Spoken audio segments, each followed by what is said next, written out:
कौन है यूपी का वो गैंगस्टर अमन सिंह जिसे धनबाद जेल में गोलियों से भून दिया गया, जिसने डिप्टी मेयर और डॉक्टर की हत्या कर काफी सुर्खियां बटोरी। नमस्कार, मैं हूं प्रभा शर्मा और आप देख रहे हैं समाचार प्लस झारखंड बिहार। तो यूपी के चर्चित गैंगस्टर अमन सिंह की धनबाद जेल में ताबड़तोड़ गोलियां मारकर हत्या कर दी गई, जहां अमन सिंह ने पहले ही बता दिया था कि उसकी जान को खतरा है। और हुआ भी कुछ ऐसा ही, जहां जेल से बरी होने से ठीक एक दिन पहले उसकी जेल में ही 6 गोलियां मारकर हत्या कर दी गई। 2 गोलियां सर पर और 4 पेट में लगी। तो वैसी जगह है जहां पर चारों तरफ पुलिस की घेराबंदी रहती है, हर हरकत पर नजर रखी जाती है, वहां एक चर्चित गैंगस्टर की हत्या हो जाती है और पुलिस को इसका पता तक नहीं चलता।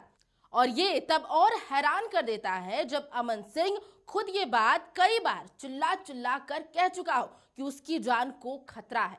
उसने यूपी जेल भेजे जाने की गुहार भी लगाई थी। इतना ही नहीं, एक बड़े घराने पर सीधा आरोप लगाते हुए अमन सिंह ने कहा था कि वो लोग उसकी हत्या करवा देंगे। अब वो घराना कौन सा है और अमन सिंह से उसे कैसा खतरा था, जानने के लिए आपको थोड़ा पीछे लेकर चलते हैं। तो 18 जुलाई 2022 को जब अमन सिंह एक मामले में पेशी के लिए धनबाद कोर्ट पहुंचा, जहां मीडिया के सामने उसने अपनी जान को खतरा बताया था। लेकिन इससे पहले 6 जून 2022 को उसकी ओर से वकील मोहम्मद जावेद ने धनबाद कोर्ट में अपील भी दायर की थी, जिसमें एक चर्चित परिवार का नाम लिया गया था। अमन सिंह की ओर से वकील ने कोर्ट में कहा था कि धनबाद जेल में उसे खतरा है, जिसके बाद अमन सिंह को दुमका जेल में शिफ्ट कर दिया गया था।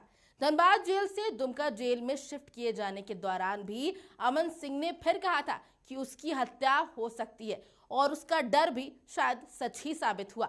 गैंगस्टर अमन सिंह के बैकग्राउंड की बात करें तो यूपी के अंबेडकर नगर का रहने वाला अमन सिंह ने शायद बहुत पहले ही ये तय कर लिया था कि उसे क्राइम की दुनिया का बेताज बादशाह बनना है, जिसकी शुरुआत लगभग साल 2010 से शुरू हो गई थी, जब वो गांव की एक छोटी सी लड़ाई में पहली बार जेल गया। फैजाबाद जेल में रहने के दौरान ही उसकी मुलाकात यूपी के एक बड़े बदमाश मुन्ना बजरंगी से हुई। बस फिर क्या था, इसके बाद वो मुन्ना बजरंगी का शागिर्द बन गया। मुन्ना बजरंगी के कहने पर ही उसने साल 2015 में आजमगढ़ के डॉक्टर सरोज को गोली मार दी थी। डॉक्टर की हत्या के बाद वो चर्चा में आ गया और जब तक वो इस मर्डर केस में जेल से बाहर आया, तब तक जुर्म की दुनिया में उसका एक नाम बन चुका था। इसके बाद उसने धनबाद के पूर्व डिप्टी मेयर नीरज सिंह की हत्या कर दी। इस घटना के बाद वो यूपी और झारखंड में भी मोस्ट वांटेड क्रिमिनल्स की लिस्ट में आ गया, पर फिर भी पुलिस उसे रोक नहीं पाई। इसके बाद भी उसने दर्जनों क्राइम किए और इन वारदातों से पैठ तो उसकी बन ही गई थी। फिर शुरू हुआ अमन सिंह के रंगदारी का धंधा। झारखंड में रंगदारी मांगने का धंधा शुरू किया, साथ ही अवैध रूप से कोयला बेचकर भी खूब पैसे कमाए। बिहार और यूपी में कोयला भेजने वाले तस्करों से उसकी सांठगांठ पहले से ही थी और जिसमें उसे 30% की हिस्सेदारी मिलती थी। इस काली कमाई से अमन सिंह और उसके भाई ने खूब प्रॉपर्टी बनाई। अमन सिंह ने बिहार, यूपी और बंगाल से लेकर नेपाल तक में कई प्रॉपर्टीज और फ्लैट खरीदे थे। और फिर साल 2022 में जब पुलिस ने अमन सिंह के भाई को गिरफ्तार किया, तब उसकी सारी काली कमाई का खुलासा हो गया।